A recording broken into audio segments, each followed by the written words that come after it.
everyone, magandang araw po sa lahat ng taga-subaybay ng Abot Kamay na Pangarap. Ito nga ngayon ang kaganapan dito sa Abot Kamay na Pangarap. Nakausap nga nitong si Dr. RG Tanyag, itong si Annalyn, at sinabi niya nga dito na nawawala na nga siya ng oras dito kay Zoe, at ito nga si Zoe ay nagtatampo na nga, at balak nga nitong si Dr.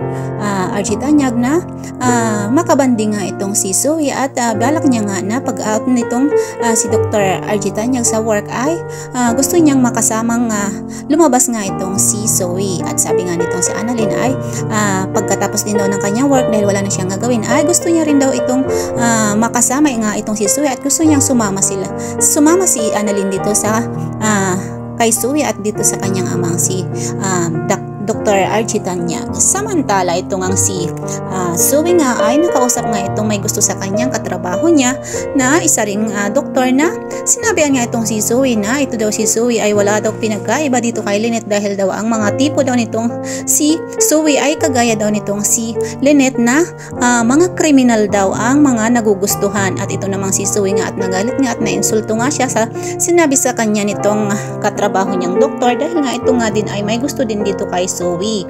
At habang nasa restroom nga itong si Zoe ay hindi niya naiwasang magalit nga at ang sama ng tingin niya sa doktor na nang insulto nga sa kanya, dahil nga ay kumakalat na nga ang mga chismis sa ospital na itong si Zoe nga at itong si Dax ay may relasyon.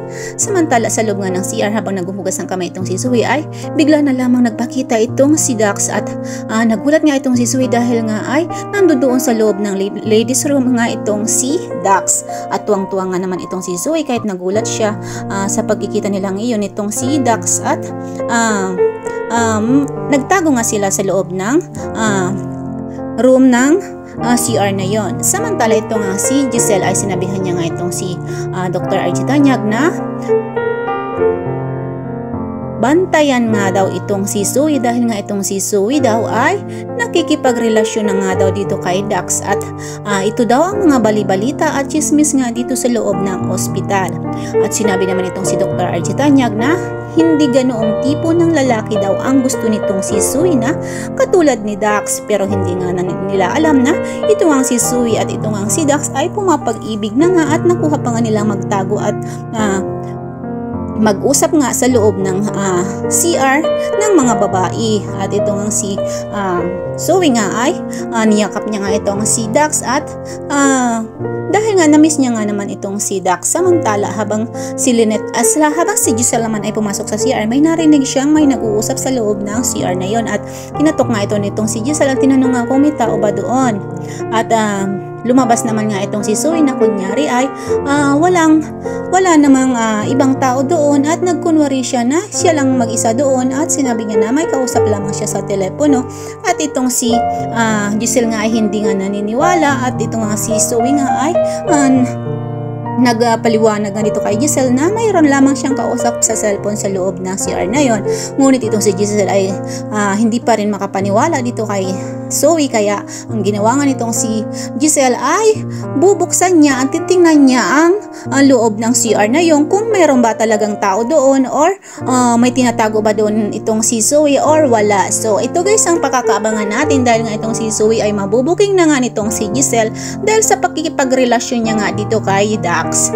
At ito ang si Zoe ay wala na nga din siya magagawa, dahil kung malaman ng lahat na siya nga at itong si Dax ay may relasyon, ay talagang iba na talaga magiging tingin sa kanya dahil sa ikipagrelasyon niya ngayon kay Dax. So maraming salamat po sa panonood ng aking mga video, and paki-like and subscribe na rin po ng aking channel, and abangan po natin ang susunod na kabanata nitong Abot Kamay na Pangarap, kung ito bang si Zoe ay kaya niya ba talagang ipaglaban ang pagmamahal niya dito kay Dax sa mga kakilala niya, sa kanyang pamilya at sa kanyang mga kaibigan at sa buong mundo. So kasi ito nga ang sinasabi nitong si Zoe na ipaglalaban niya daw ang kanyang pagmamahal dito kay Dax, dahil totoo niya talaga itong minamahal itong si Dax, at dito niya rin kay Dax naramdaman at nakita ang totoong pagmamahal nga na ibinibigay nitong ni Dax kay Zoe. So maraming salamat po, and God bless us all po. Bye bye. Thank you so much.